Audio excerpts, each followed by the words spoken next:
Ini ada beberapa atribut dari project management, yaitu has unique purpose atau memiliki tujuan yang unik, temporary atau bersifat sementara, is developed using progressive elaboration, dikembangkan menggunakan elaborasi yang progresif, require resources often from various area. Jadi pekerjaan proyek itu membutuhkan sumber daya seringkali dari berbagai bidang. Lalu selanjutnya, should have a primary customer or sponsor. Harus memiliki pelanggan utama atau sponsor. Sponsor proyek biasanya memberikan arahan dan pendanaan untuk proyek tersebut.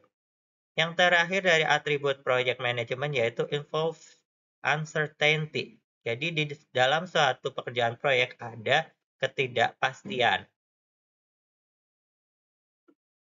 Ini beberapa advantages of using formal project management atau keuntungan menggunakan manajemen proyek, yaitu better control of financial, physical, and human resources. Kontrol yang lebih baik atas sumber daya keuangan, fisik, dan manusia. Improve customer relation, yaitu hubungan pelanggan yang lebih baik. Shorter development time, waktu pengembangan yang lebih singkat.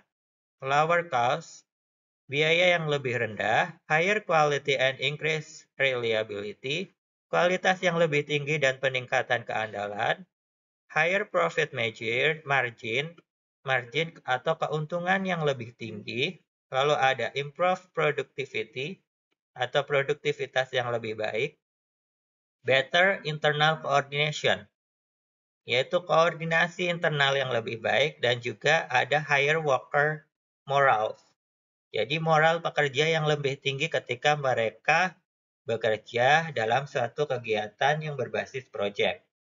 Dengan moral pekerja yang lebih tinggi, otomatis akan memiliki stres yang lebih rendah. Jadi apa sih sebenarnya project management? Project management is the application of knowledge, skills, tools, and techniques to project activity to meet project requirement. Jadi manajemen proyek adalah penerapan pengetahuan, keterampilan, alat, dan teknik pada aktivitas proyek untuk memenuhi persyaratan proyek. Di sini ada bagan Project Management Process Group. Di dalam Project Management Process Group ada initiating, ada planning, ada executing, dan closing. Nah, di sini di proses planning and executing ada monitoring dan controlling. Untuk proses initiating yaitu atau inisiasi memulai proyek atau fase proyek. Yang kedua ada perencanaan atau planning.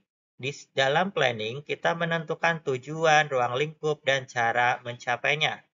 Untuk executing atau pelaksanaan, di sini adalah proses untuk melaksanakan perencanaan yang sebelumnya telah dibuat. Lalu ada closing, di sini adalah untuk menyelesaikan proyek atau fase proyek. Pada umumnya, seorang manajer proyek harus pintar dalam melakukan proses closing atau penutupan.